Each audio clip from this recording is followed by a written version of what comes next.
Il y a des voleurs à tous les étages. Il y a des voleurs de camions, il y a des voleurs de voitures, il y a des voleurs dans les maisons, il y a les montes en l'air, il y a des voleurs partout.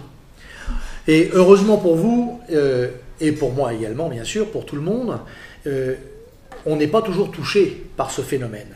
Et pourtant, il y a un voleur extraordinaire qui est chinois, qui s'appelle Qiao Xi.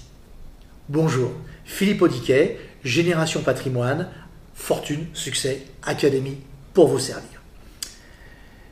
Je vous ai parlé à l'instant même d'un voleur extraordinaire qui est chinois, qui s'appelle Xiao. Alors, vous vous posez la question, puisque je vous donne son nom, pourquoi n'est-il pas arrêté? Pourquoi n'est-il pas en prison? Eh bien, on ne peut pas le mettre en prison. Parce que ce voleur-là a une particularité extraordinaire. Et vous allez voir où je vais en venir. C'est un robot, R-O-B-O-T, un simple robot, mais pas n'importe lequel. Il a été développé par les Chinois, il a été développé par une entreprise individuelle et les universités de Pékin. Mais ce robot a une spécificité. Il est médecin. Alors je vais vous en dire un petit peu plus. Il a été obligé d'apprendre son métier de médecin. Ce robot médecin s'est présenté au concours universitaire de toute la Chine, et Dieu sait s'ils sont nombreux.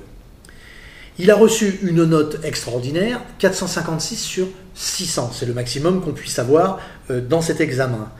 Et c'est 96 points de plus que la demande minimum pour accéder au statut de médecin en Chine. Alors ce robot, il a une particularité. Il a terminé le test et l'examen en 1 heure, alors que tous les autres élèves de toute la Chine mettent en moyenne 10 heures. Incroyable. Lors de l'examen, il a été surveillé scrupuleusement pour, évidemment, vérifier qu'il n'aille pas, grâce à son intelligence artificielle, se connecter à Internet pour aller chercher des réponses dans le net, dans le web, et ensuite les diffuser. Donc, il a été privé de tout ça. Il ne s'est basé que sur sa mémoire. Alors, je vais vous donner quelques chiffres. Pour se préparer au concours, Xiaoyi a étudié pendant 1 an et demi. Et en 1 an et demi, il a compilé 1 million d'images, 53 ouvrages et 2 millions de dossiers médicaux, 400 000 documents et rapports. Je suis obligé de le lire parce que c'est devant moi, ce sont des données officielles. Et grâce à ça, il a appris le métier de médecin. Donc maintenant, il est fraîchement diplômé, il va pouvoir, bon, ce n'est qu'un prototype, mais il va pouvoir désormais pratiquer sur de vrais patients en aidant bien évidemment au diagnostic et en participant à des missions médicales. Alors vous vous dites pourquoi je dis tout ça et quel est le rapport avec les voleurs? Eh bien c'est tout simple.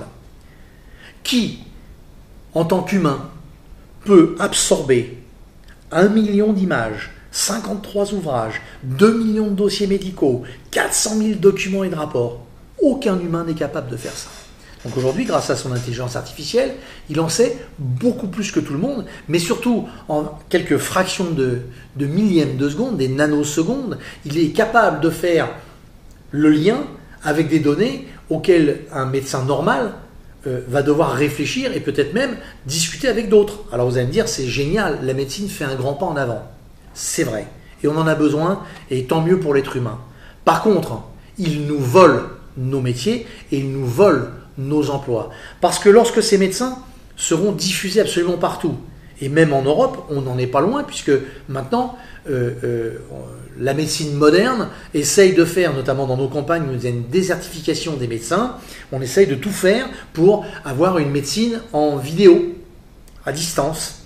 Alors, c'est pour prendre le pouls, ça ne va pas forcément être simple, ni l'attention. Mais on y arrive, on sait faire. Donc, on en est là. Mais qu'est-ce que ça veut dire derrière? Ça veut dire que dans le monde médical, d'ici quelques années, alors quelques années, c'est 10-15 ans, mais c'est demain 10-15 ans à l'échelle du monde, on n'aura plus besoin de médecins quasiment nulle part. Et c'est pareil dans un autre domaine, c'est pareil également en comptabilité, où à partir de 2019 et dans la vieille Europe, toutes les comptabilités se feront directement à distance et sur Internet avec des cabinets qui seront totalement robotisés. puisque ce ne sont que des lignes d'écriture à mettre. Alors je ne parle plus des chaînes de fabrication, de construction, etc. Mais avec cette dernière avancée technologique, grâce à l'intelligence artificielle, et au moment où je vous parle, j'ai vu une émission hier qui expliquait que nous sommes actuellement déjà capables, et les expériences viennent de commencer, de connecter le cerveau à un ordinateur pour que ce soit la pensée de l'ordinateur qui puisse déclencher des actions grâce au fil qui nous relie, au capteur qui nous relie au cerveau. On va être capable de faire de beaucoup de choses. Mais ça veut dire également derrière que tous ces métiers vont disparaître. L'homme est de plus en plus nombreux sur cette terre. On a de moins en moins à manger pour le monde entier.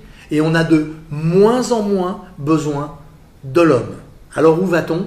Je me pose la question. Et je ne suis pas du tout contre le progrès, bien au contraire, puisque chaque fois qu'il y a un progrès, on améliore la condition humaine. Ce qui me gêne le plus, et pour moi qui ai 60 ans, il est clair que je ne verrai pas forcément ce que verront mes enfants, mes petits-enfants. Mais ce que je sais, c'est qu'aujourd'hui, on ne se préoccupe que de l'avancée technologique et on ne se préoccupe pas de l'être humain. Nos métiers disparaissent, ils sont volés par ces robotisations à outrance, qui ne sont faites en termes de modernité que dans un seul esprit. Accroître bien évidemment les bénéfices des grandes sociétés et bien évidemment par rétro-effet, diminuer les parts de travail qu'il y a à faire.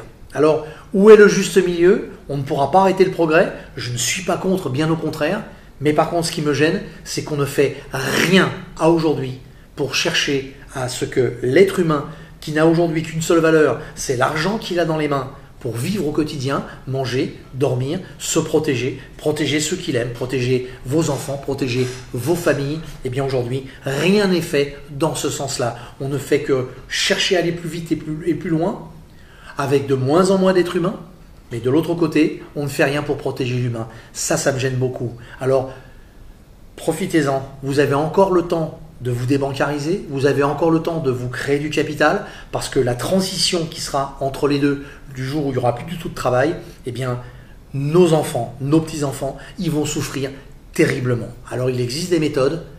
Je fais tout pour vous en dévoiler un maximum, avec les moyens qu'on a, mais faites très attention à ça. Les voleurs de métiers sont arrivés. Les voleurs d'emploi sont là.